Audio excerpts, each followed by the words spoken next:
Straight ahead on Law and Crime Daily. Is the Foundation unfairly using Ahmaud Arbery's name? His mother calling on them to stop and filing a lawsuit against authorities alleging a cover-up in her son's death. I want to get justice for Ahmaud. A social worker sues the Chicago Police Department after officers wrongfully detained her in a botched raid. Why Angenette Young says officers humiliated her in her own home. Oh my God, no, I have to call somebody. This is not right. Prosecutors turned to a defendant ex to try to prove he murdered his wife, then hid her body. Did he ever tell you you'd never get out of there alive? Yes. Law and Crime Daily covering court cases from coast to coast.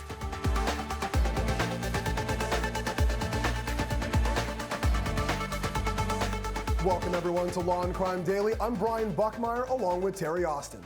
A Georgia mother, anguished by the loss of her son, is taking her grief to court, filing a lawsuit against defendants, police, and prosecutors.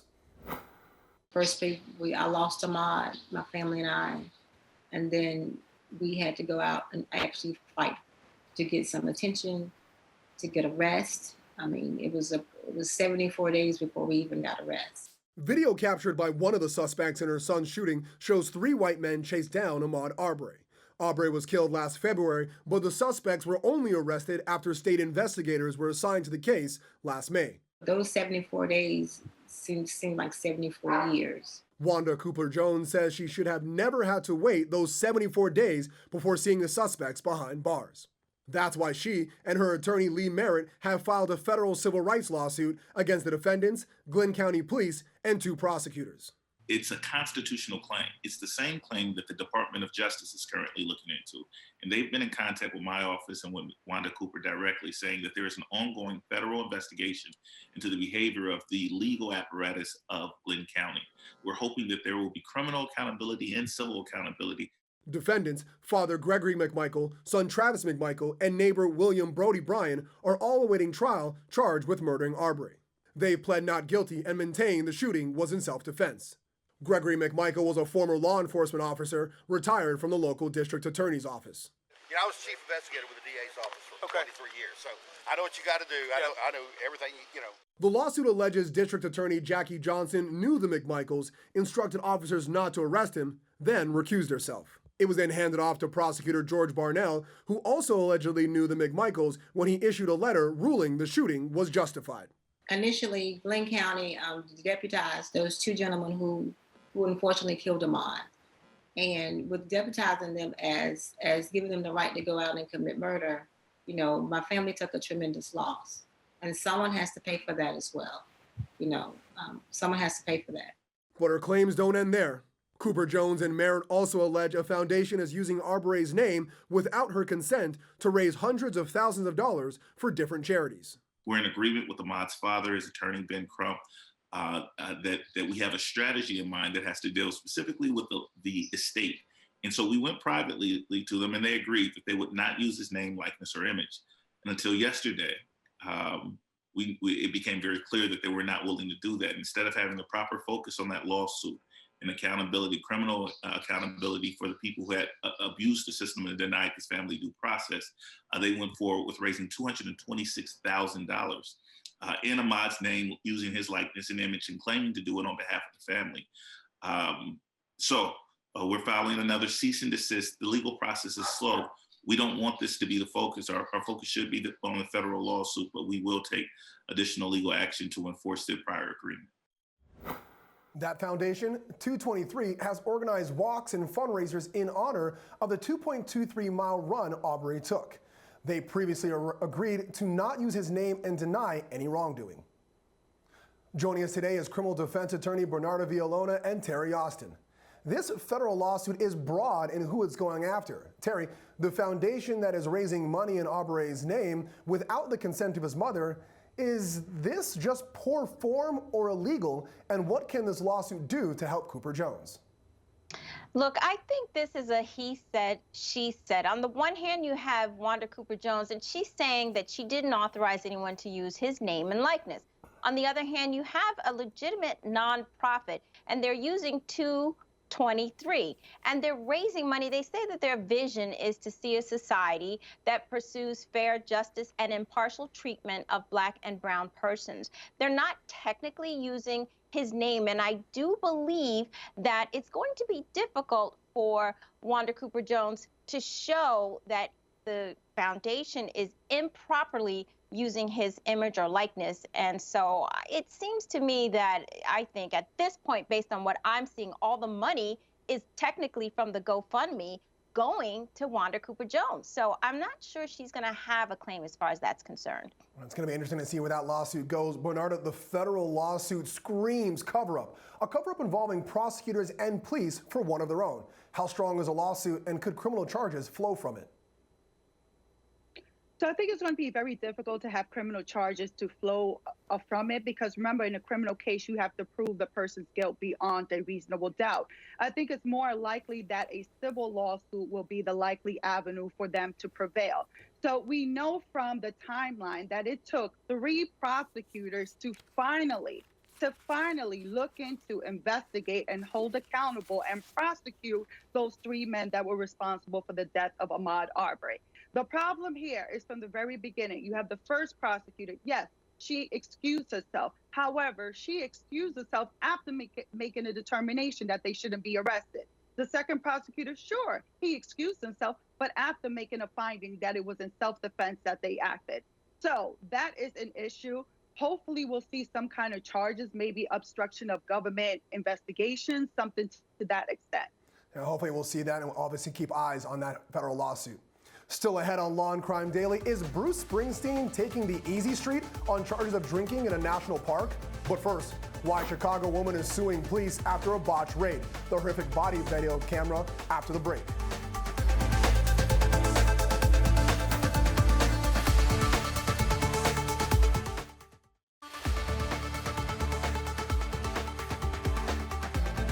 Welcome back.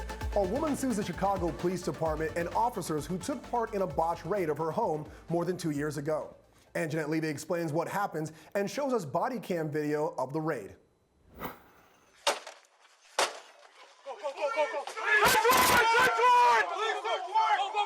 It was February 2019. Chicago police, acting on a tip that someone with a gun was in a house, stormed into Angenette Young's home. Let me see your hands! Let me see your hands! Don't move! Young was actually getting ready for bed when police broke down her door. You got me in here because I'm naked. You kicked my house in. And I keep telling you, you got the wrong place. Okay, ma'am. No, I don't want to hear it.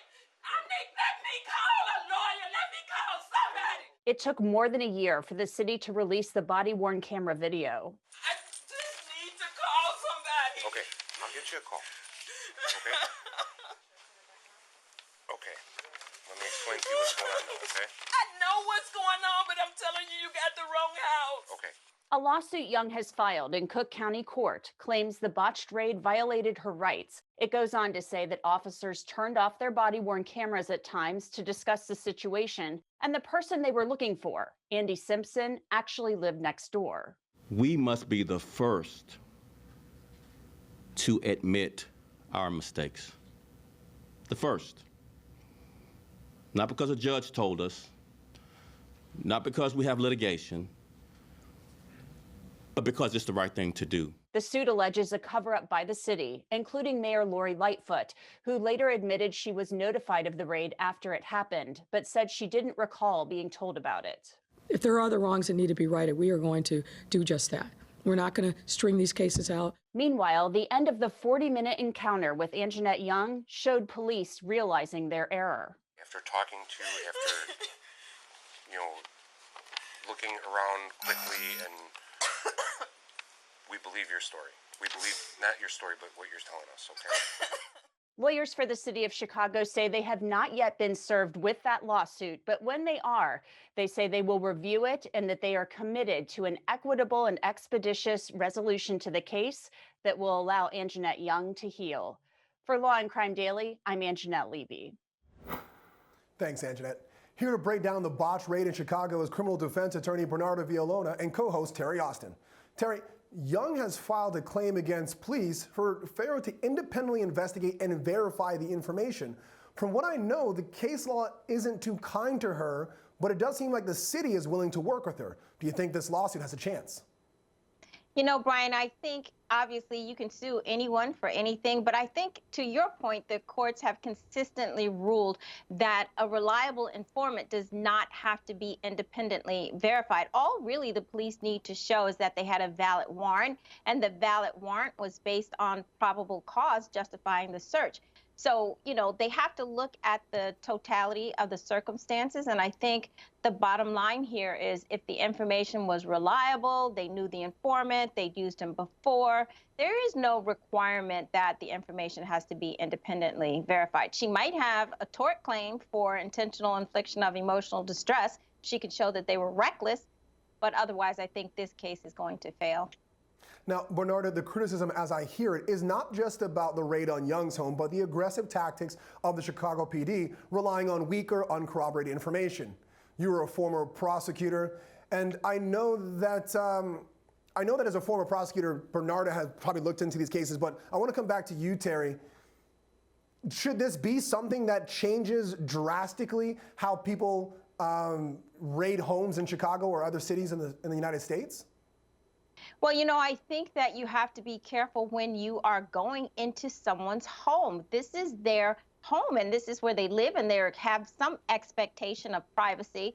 And I think you have to be very careful that you get the address right. Now, clearly, the city was apologetic, and I think that they will ultimately work with the individual here, but she definitely was emotionally distressed, and I think they're going to have to make sure that they deal with her fairly. Exactly. You can't just say oops and violate someone's rights. Thanks, Terry. Coming up on Law and Crime Daily, what's the worst excuse you could come up with to get out of work? One man's attempt turns criminal. Plus, why Tiger Woods is unlikely to face any charges in a rollover crash. The incident the sheriff's office is calling an accident, not a crime. Next.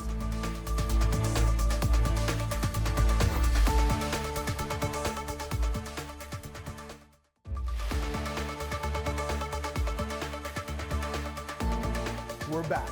Rock legend Bruce Springsteen is pleading guilty to one charge as federal prosecutors agree to drop drunk driving charges.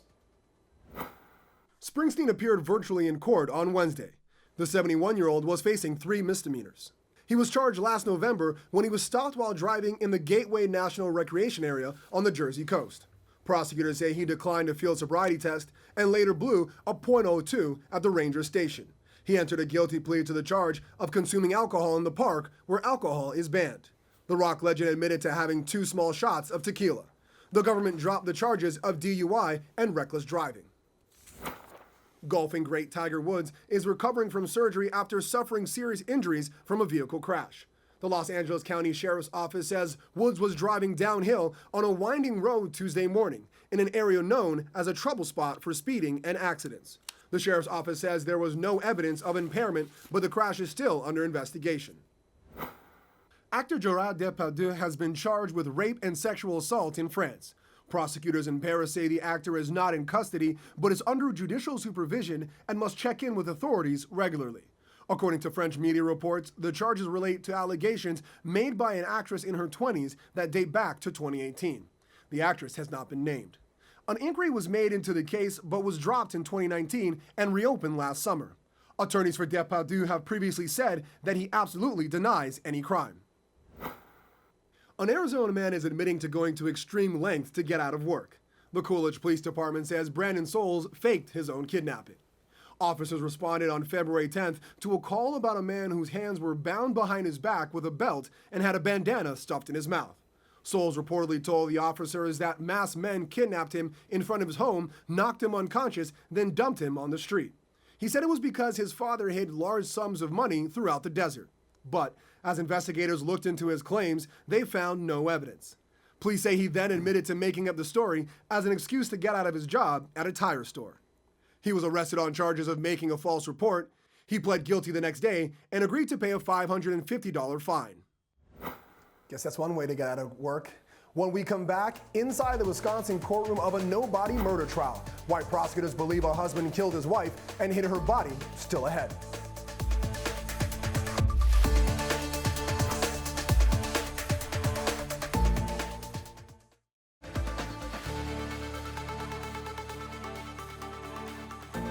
Welcome back. Does a Wisconsin man have a history of abusing his wives? Prosecutors are using the testimony of an ex-wife to try to prove he murdered another. Victoria Prokopovich was reported missing on April 25, 2013. Investigators are unable to find her remains, but arrested her husband, James Prokopovich, in 2019 after they say he confessed to killing her. Prokopovich has since recanted and says his wife was suicidal. But his first wife says he also threatened her life when they were married. I don't know how it started, but it ended up with my daughter and I put in the bathroom with a shotgun against her head as she stood in front of me. Were there any threats made to either of you? Yes, he was going to shoot us. Did you ever indicate that you might leave him? Yes.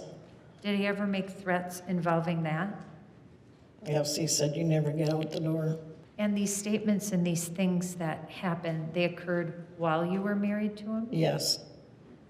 I left with the clothes on my back. I just left. I had an opportunity to leave and I left. At the time that you left, were you afraid of Jim and his actions? There was always in the back of my mind, I was afraid of what he was going to do because he would be, I mean, he could be nice one minute and the next minute he would blow up and then be physically and emotionally abusive. On cross, the defense pressed her for details of the alleged gun incident and their divorce. So you got divorced in 84, 85. When did the gun incident occur? Right before the divorce? I don't know when exactly it happened. I don't remember the year or the date. I was still living in the house. It wasn't before the divorce. It was before the divorce. We were living together. So after this gun incident, you guys stayed together? For a period of time, we were still together, yes. Do you know if it was loaded? No, I don't. What did he do with the gun after the incident? He went out into the barn with it. Do you know if he broke it? I don't know what he did with it. Do you know for sure that there was verbal abuse? There was verbal abuse. There was name calling. Did you ever respond back to him by name calling? Occasionally, yes. So it was arguments you had? More than arguments. It was a lot of yelling. You mentioned that you left with the clothes on your back. You had an opportunity. Is that because you left with another man? I left with another man. That's got nothing to do with why I left.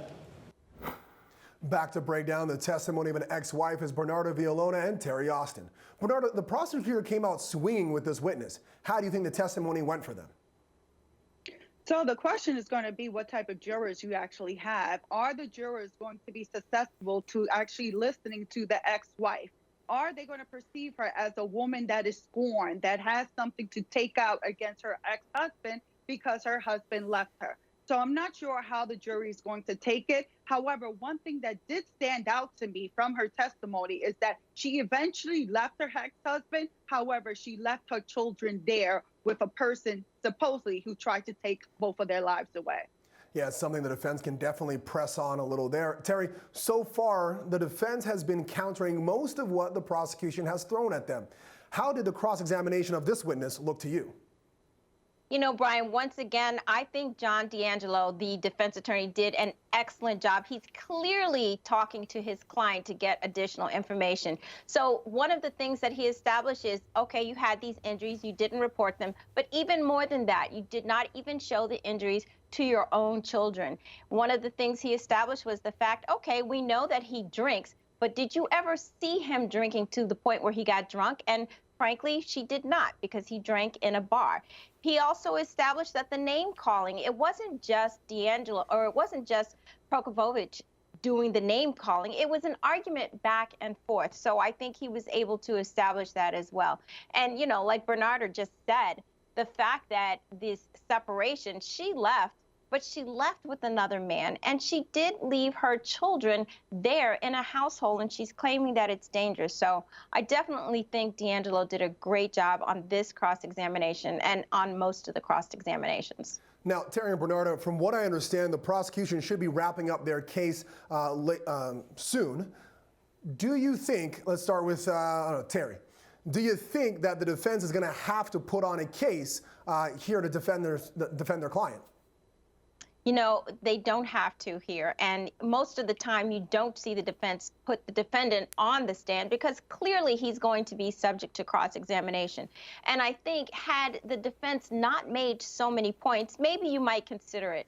But I think the defense has made the argument with the excellent and the pinpoint cross-examinations that he's done so far.